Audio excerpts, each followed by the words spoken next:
वाहिगुरु जी का खालसा, वाहिगुरु जी की फतेह। खुद भूखा रहकर किसी को खाना खिलाकर तो देखो, खुद भूखा रहकर किसी को खाना खिलाकर तो देखो, कुछ इस तरह इंसानियत का फर्ज निभाकर तो देखो, कुछ इस तरह इंसानियत का फर्ज निभाकर तो देखो। लाइफ में हर कोई अपने बारे में सोचता है या ज़्यादा से ज़्यादा अपने परिवार के बारे में सोचता है, जो कुछ हद तक सही भी है, पर दूसरों के काम आकर जो खुशी मिलती है उसका एक अलग ही मज़ा है। सो आज की कहानी कुछ ऐसी है जो इस टॉपिक के इर्द गिर्द घूमती है। ये कहानी एक गांव में रहने वाले बुजुर्ग बाबा की है जो बहुत गरीब थे और जो थोड़ा बहुत काम करके अपने खाने का बंदोबस्त करते थे, और वो भी इतना ही कि बड़ी मुश्किल से 2 वक्त का खाना ही उन्हें नसीब हो पाता था। वो सारे गांव वाले ही अपना गुजारा बहुत मुश्किल से करते थे। बाबा को हमेशा यही सोच खाती रहती थी, क्या मेरी सारी जिंदगी ही ऐसे गुजरने वाली है। एक दिन उसी गांव में बहुत ही प्रसिद्ध साधु जी आते हैं जो सभी को उनकी मुश्किलों का हल बता रहे होते हैं। जब ये बात उन बुजुर्ग बाबा को पता चलती है तो उनको लगता है कि उनको भी साधु जी के पास जाना चाहिए और अपनी समस्याओं के बारे में पूछना चाहिए कि कब तक उनकी जिंदगी ऐसे ही गुजरने वाली है। फिर क्या था, बुजुर्ग बाबा साधु जी के दरबार में पहुंच जाते हैं और जाके उन्हें अपनी समस्या बारे में बताते हैं। वो जितना भी काम करते हैं उसे वो बहुत मुश्किल से 2 वक्त का ही खाना खा पाते हैं। क्या प्रभु को मुझ पर बिल्कुल भी दया नहीं आती? मैं प्रभु की इतनी भक्ति करता हूँ पर प्रभु मेरे बारे में कभी नहीं सोचते। तो साधु जी ने मुस्कुराते हुए कहा कि बाबा, ऐसा कुछ नहीं है, प्रभु तो हर किसी के बारे में सोचते हैं। अब मैं आपको बताता हूँ कि क्यों आपको सिर्फ 2 वक्त का ही खाना नसीब हो पाता है। क्योंकि आपकी पूरी जिंदगी में आपके हिस्से में सिर्फ 1 बोरी चावल ही आए हैं, इसलिए आपको प्रभु सिर्फ 2 वक्त का ही खाना देते हैं ताकि आपको जिंदगी में कभी भी भूखा ना सोना पड़े।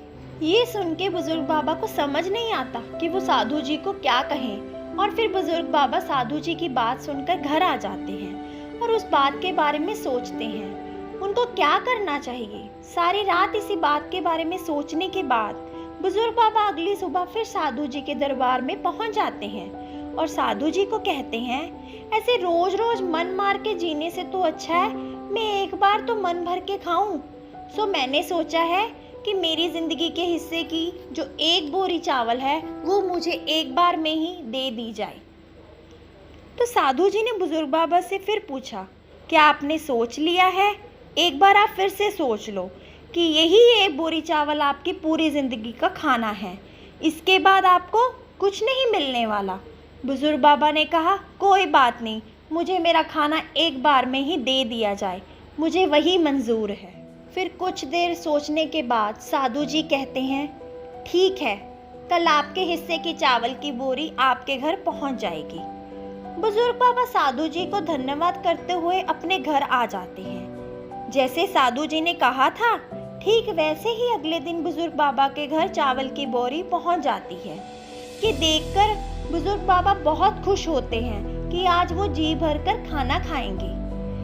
बुजुर्ग बाबा ने सोचा कि क्यों ना आज वो सारे गांव वालों को भी मन भर के खाना खिला दें। ये सोचकर बुजुर्ग बाबा ने चावल की सारी बोरी पका दी और पूरे गांव में चावल का लंगर लगा दिया और सभी गांव वालों ने मन भर के खाना खाया और बुजुर्ग बाबा को खूब दुआएं दी। अब क्या था, बुजुर्ग बाबा के पास कुछ नहीं बचा था खाने के लिए। जब बुजुर्ग बाबा अगली सुबह उठते हैं तो उनके घर फिर से एक चावल की बोरी पड़ी हुई थी। अगले दिन भी बुजुर्ग बाबा ने वैसा ही किया, सारी चावल की बोरी पका दी, खुद भी मन भर के खाया और गांव वालों को भी मन भर के खिलाया। कुछ दिन ऐसा ही चलता रहा। फिर बुजुर्ग बाबा ने सोचा कि साधु जी ने तो बोला था कि मेरी जिंदगी के हिस्से सिर्फ 1 ही चावल की बोरी आई है, तो ये रोज 1 चावल की बोरी मेरे घर कहाँ से आ जाती है। तो अगले ही सुबह बुजुर्ग बाबा साधु जी के दरबार पहुंचते हैं और उनको सब कुछ बताते हैं। उनके घर रोज 1 चावल की बोरी आ जाती है, जिससे अब वो खुद भी मन भर के खाना खा रहे हैं और अपने सारे गांव वालों को भी मन भर के खाना खिला रहे हैं। पर आपने तो बोला था कि मेरे हिस्से सिर्फ एक ही चावल की बोरी आई है, तो ये रोज रोज चावल की बोरी मेरे घर कहाँ से आ जाती है साधु जी? साधु जी फिर मुस्कुराते हुए कहते हैं, वो जो एक चावल की बोरी थी ना, वो आपके नसीब के हिस्से आई थी, और जो ये बोरियां आ रही हैं, ये आपके अच्छे कर्मों से आपने अपने हिस्से में खुद लिखवाई हैं। सो अंत में इस कहानी से हमें ये शिक्षा मिलती है कि अपने बारे में तो सब सोचते हैं, जो दूसरों के बारे में भी सोचते हैं, उनके बारे में तो भगवान भी सोचता है। और जब हम दूसरों की मदद करते हैं तो भगवान हमें इतना देता है कि हमने कभी उसके बारे में सोचा भी नहीं होता। सो हम सबको उनकी मदद करनी चाहिए जिनको हमारी मदद की ज़रूरत है, जितनी भी हम कर सकते हो। तो उम्मीद करती हूँ आपको ये कहानी अच्छी लगी होगी। इसको ज़्यादा से ज़्यादा शेयर करें। धन्यवाद।